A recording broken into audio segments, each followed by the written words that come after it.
ये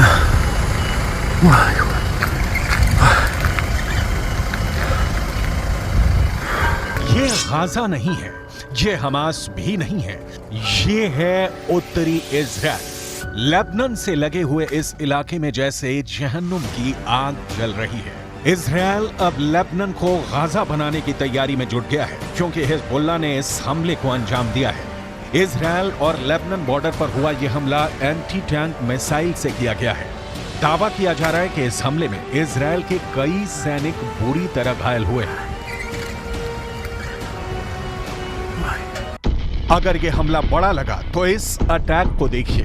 हिजबुल्लाह के लड़ाके रमीम बैरक के पास एंटी टैंक मिसाइल फायर करते हैं और फिर होता है ये धमाका।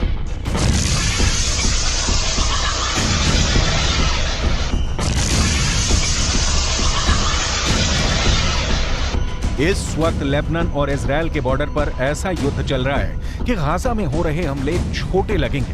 हिजबुल्लाह ने अपनी सबसे खतरनाक स्नाइपर फोर्स उतार दी है। हिजबुल्लाह ने अपने एंटी टैंक दस्तों को इजराइल की पोस्ट पर लगातार हमलों का ऑर्डर जारी किया है।